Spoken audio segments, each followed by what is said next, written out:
to the beginning. We all come to a story with hopes and expectations, looking for an answer.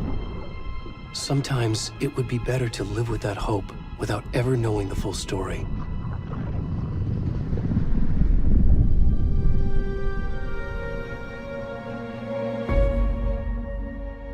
Imagina você acordar um dia e descobrir que a sua vida virou uma história. E o pior nisso tudo é que se trata de uma história que foi você mesmo quem escreveu. Só que você não se lembra de nada. Não se recorda de ter escrito nada daquilo. Ah, meus amigos. Alan Wake é tão complexo quanto a própria existência da humanidade. Eu já joguei centenas de jogos de terror na minha vida. E eu vou falar sem medo nenhum. Se você não considera Alan Wake 2 uma obra-prima, talvez você simplesmente não esteja pronto para esse tipo de jogo.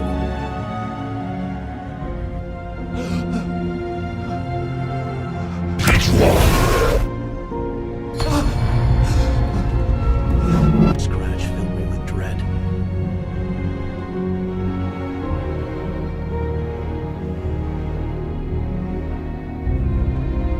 Like a deep sea diver to go deeper and explore the depths of this prison for a way out. This room is my boat. Isso aqui é um jogo que te puxa pela mente e não solta mais, cara. Aqui é confusão total para sua mente. Cada pedaço novo de história é sempre para explodir a mente e te deixar mais bugado que no dia anterior de bostil que você viveu. Você não sabe distinguir o mundo real e o mundo bizarro. Mas para você entender a bugagem na minha mente aqui com esse jogo, a gente precisa voltar 13 anos no tempo.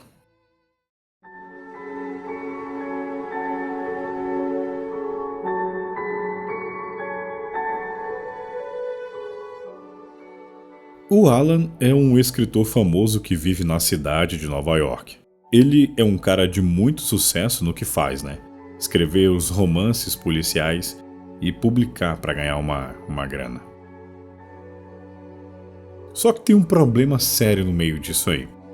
Chega em um ponto onde ele provavelmente sofre um burnout. O jogo não fala isso exatamente, mas dá a entender isso, porque ele perde completamente a vontade de criar, a vontade de escrever. Ele busca inspiração, mas não sai da primeira escrita. 2 anos completos travados e a criatividade completamente morta. E quando ele decide chamar a mulher dele para dar uma viagem, né? Eles vão para a cidade pequena, isolada e cercada de neblina, chamada Bright Falls. A cidade, em primeiro momento, é bem tranquila, né? Mas só parece. Eles acabam indo ficar numa cabana no meio de um lago chamado de Cauldron Lake. E aí, as coisas bizarras começam a acontecer.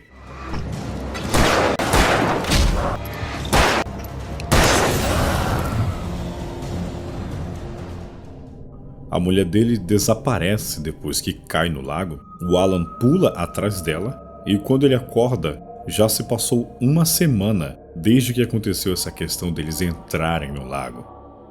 Ele acorda sem memória do que tinha acontecido, sem a própria mulher e com um detalhe assustador. Durante esse tempo apagado da existência, o Alan escreveu um livro. Um livro que vai se tornando a realidade no mundo real.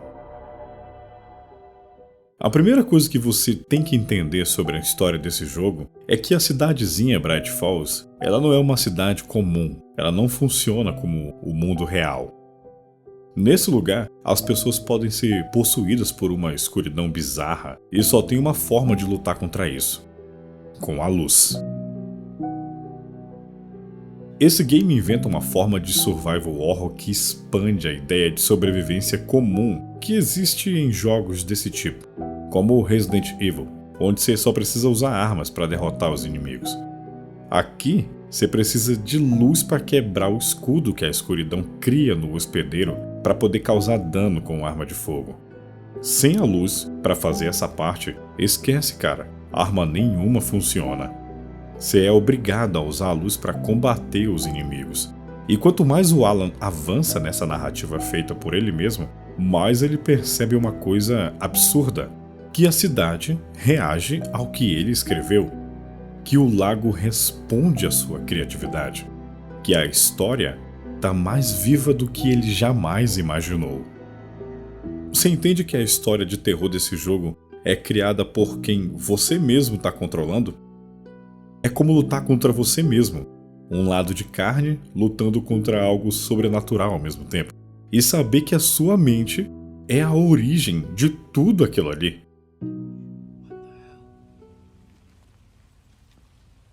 Alan Wake 2 levou 13 anos para existir nesse mundo. E você consegue perceber isso em cada detalhe jogando essa paranoia. Assim, cara, o primeiro jogo já explodia completamente a minha mente de merda aqui. Saca? Porque se você jogar e não olhar para os detalhes, você vai perder trechinhos ali onde a história brilha intensamente. E eu sempre joguei tendo doses e mais doses de surpresa nesse jogo. E quando você pensa, pô, agora a história fecha completamente, ele te quebrava de novo com algo novo, cara. Só que pra jogar Alan Wake 2 eu tive uma quebra de expectativa por conta de que porra de requisitos são esses, meus amigos. Eu me lembro que isso virou uma polêmica do caramba e fez todo mundo pensar o que teria nesse jogo pra vir com os gráficos tão exigentes dessa forma. Pô, a minha plaquinha aqui sofreu pra rodar, cara. E eu não curto nada a lá console, tipo, um negócio de 30 quadros pra mim não dá, cara. Nada contra quem gosta, tá? Mas eu não curto muito. E véi, esse é o único detalhe que me deixou decepcionado assim, entre aspas, com esse jogo. E como eu disse antes, se você não prestar atenção nos detalhes desse game, você vai perder o melhor dele. E um desses detalhes é amarrar cada ponto futuro em um ponto no passado. Mas como assim? Por exemplo, se você deixar de pegar um documento em alguma parte das zonas do mapa, você não desbloqueia um detalhe novo lá na frente. Por exemplo, os diálogos com os NPCs do jogo, tem hora que você só avança se você fala até o final com alguns deles. Aquele xerife da cidade de Bright Falls, o Bob lá, né, do X-Men, mostra isso muito bem. E tudo aqui, meu amigo, é contado através de enigmas. Absolutamente tudo. A história inteira é completamente amarrada nisso. Agora, uma coisa que chama muito a atenção são as live actions, né? É muito bem colocada dentro das áreas do jogo quando você interage com aquele pontinho preto na frente do Alan. É quase como se fizesse parte do gameplay, né? Como se tivesse um ser humano real ali falando com alguém virtual dentro do videogame. Sabe aquela parte que o Alan vai passando pelo cenário onde toca as músicas da banda dos coroa lá? Eu não sabia se eu ficava achando graça, se eu ficava puto dos bichos me atacando, ou se eu curtia a música dos velhotes. Era uma mistura de tanta coisa ali que eu não sei agora qual que era o meu sentimento ali, cara. Muito bom, muito bom. Eu não posso nem deixar a música rolar aqui, porque senão vai dar um direito autoral ferrado aqui, velho. Porque eu não sei se você sabe, esses caras são uma banda mesmo de fato, tá?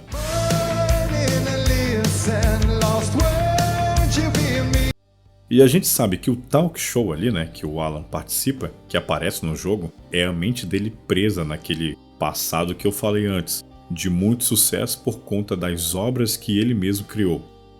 Aquele vilão, o Scratch, é a personificação do mundo invertido, digamos assim. Olha aí eu falando de Stranger Things de novo. E pra você que acha que o Alan sai daquele mundo no final da primeira parte, naquela praia, você tá enganado, cara. Eu tenho duas coisas na minha mente aqui sobre aquela parte. A primeira é que aquele ali não é o Alan propriamente em corpo e alma. Que aquele cara ali é só uma projeção narrativa. Porque você sabe que o Dark Place se alimenta de narrativa. Foi por esse motivo que esse lugar capturou a mulher dele, fazendo com que ele pulasse naquele lago, atrás dela e ficasse ali para sempre. Quem seria melhor para criar narrativas para uma dimensão que se alimenta disso, né? Que um escritor talentoso e criativo como o Alan, né, cara? Era a pessoa perfeita. E a segunda coisa é que talvez aquele Alan na praia é só a mente dele sendo projetada no mundo real, mas personificada de forma dark. Porque mais tarde, perto do final do jogo, quando o Alan tá preso na delegacia, o Scratch toma conta totalmente dele e parte para a batalha contra a saga Anderson. Então meu palpite é de que ele nunca saiu daquele mundo, entende? Que ele ainda continua preso lá, tentando escrever uma história que talvez um dia possa libertar a vida dele daquele lugar.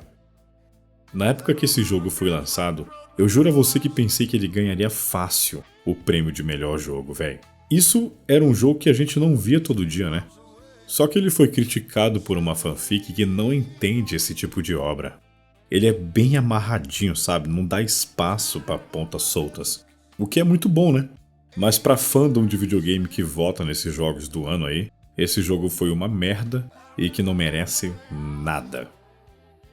Mas Alan Wake eu vejo como Hellblade. Não é um jogo pra todo mundo. Não é um FPS pra te deixar agitado ali, adrenalizado, dopaminado o tempo todo. Ele é dosado em cada ponto da história. Tem doses de adrenalina, tem doses de terror, tem doses de drama. E é aquilo que eu falei, ele é bem amarradinho em tudo que se propõe a fazer. E foi uma das melhores coisas que eu fiz na minha vida até hoje. Comprar esse jogo e ter a continuação da experiência lá de 2010, ainda mais intensa do que naquela época.